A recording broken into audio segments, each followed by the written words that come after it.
Guruji, my question is that God created this power which created the universe. So has it differentiated between the negative and positive, or happiness and sadness? So the bottom line, what I'm trying to ask here is that why is it always easy to feel sad and depressed and glum and annoyed with things compared to feeling happy and positive? Why is it? Why is there? Why is it easier Yes. to be negative than to be positive? Yes, exactly. But that's simple because A, we are in ignorance of who we are. B, our senses are very powerful. C, we have the three gunas which dominate our thinking. The gunas dominate our thinking. So, till this is refined, and the refinement is what takes so many millions of years of evolution, till this refinement takes place, yes, you will continue to get dominated out of sheer ignorance. I mean, the negative will dominate due to ignorance. Negative is always linked to ignorance. Okay? Yes, then the circumstances around you, but you see, the thing is that in the same circumstances, two people can react differently, right?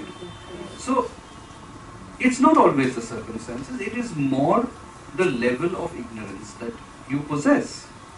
The more ignorant you are, the more chances of turning negative and remaining negative. The more purified the soul is, that much less. So it means there is impurity. Sorry? So it means there is impurity. There is gross impurity in the form of ignorance. So that, see, that is what the whole exercise of sadhana is all about.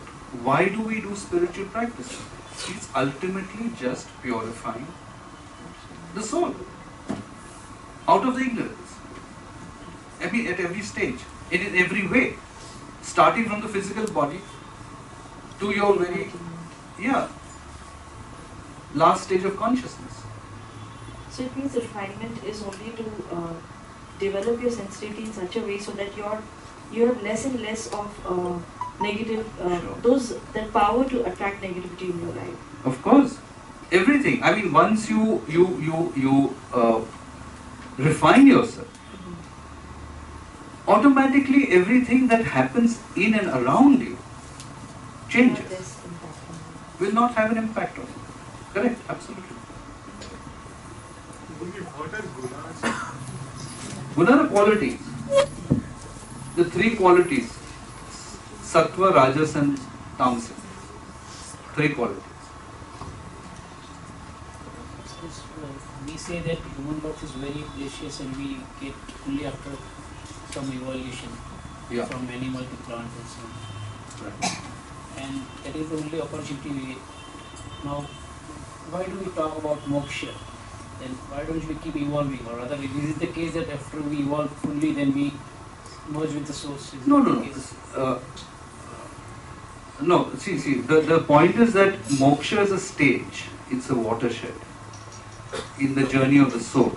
The soul is eternal.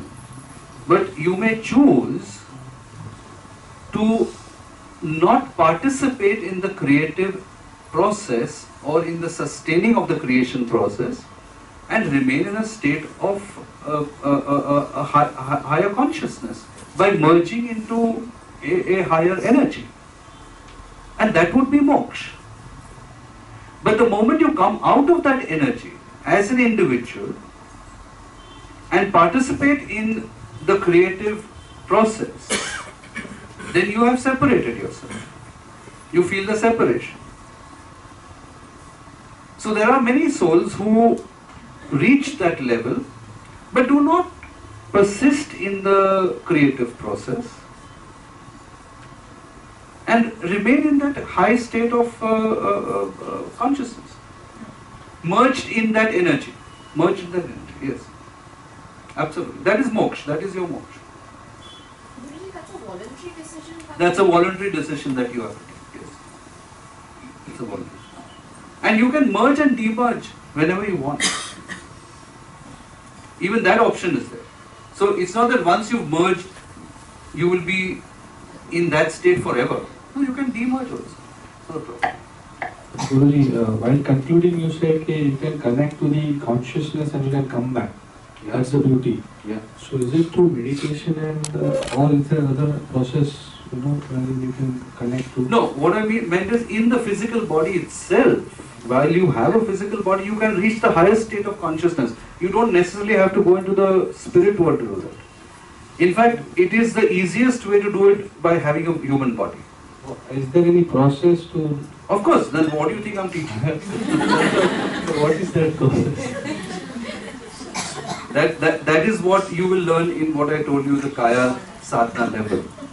That purification which is required for your soul to be at a stage of refinement where you will easily merge with the highest energy. That is exactly what I'm going to teach. That's exactly what I'm going to show.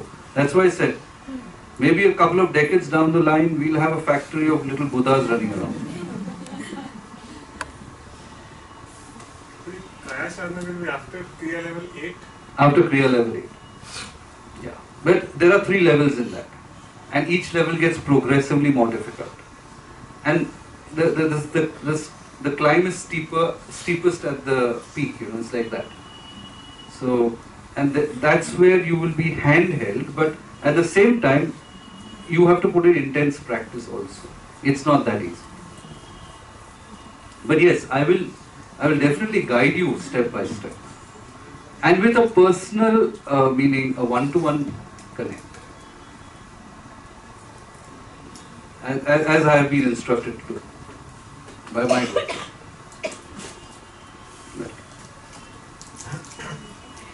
But I will choose people for that because everyone is not ready, everyone is not able to do that kind of, that level of practice. It's a very steep climb. Like you can't take everyone to the Everest, everyone can't climb that. Say that. So it has to be a lot of training, a lot of hard work from your end and mine, but it's not impossible. Certainly not. But I tell you, if you do that, if you complete that, if you practice that, well, there is every chance that you will be a highly enlightened soul by the end of this lifetime. That's how good my guru is.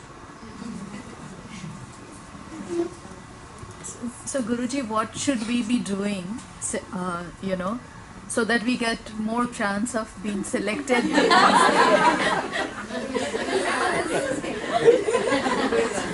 I would be delighted if every one of you did that and or at least went as far as possible.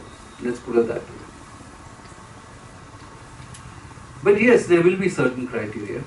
There will be definitely certain criteria. I mean, your capacity, your dedication, your commitment to, because this requires commitment. I mean, and at the same time, I'm not asking you to sit in a cave in a mountain. No, you can be very much in your home, in your life, doing your work, looking after your family.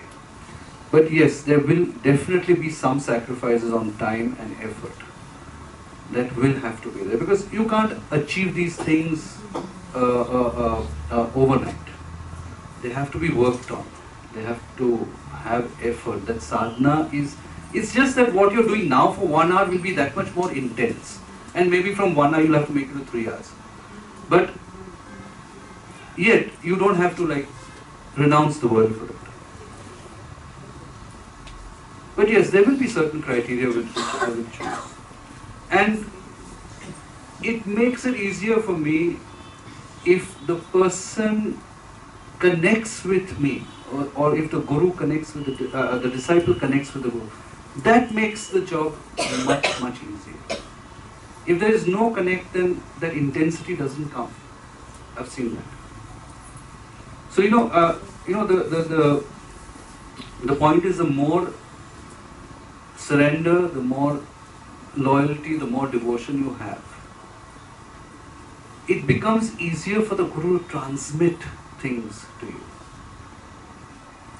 And that it makes your work that much less, that much easier. Otherwise, you have to struggle more. That's the only thing.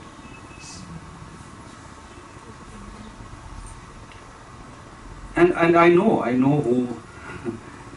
who has the surrender. I know who has the dedication and the devotion.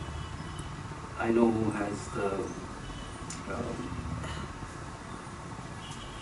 loyalty. I mean, I don't need it to be said in words. I only have to look into the eyes, and I know. That is not something you can fool a guru with. But that makes the process easier for the disciple. But hard work is necessary. The point is the journey, not the result may come anytime. It may come in 1 year, it may come in the next 10 lifetimes. The point is the journey. You have to start it and you have to work on it. Because that's the only thing you're there for. Everything else is incidental. Everything else, including your relationships, your work, your wealth, everything is incidental. End of the day, nothing will matter. But we still have to indulge in that because we have to go through life. And we can't go through life without that. So it's a bit of a dichotomy.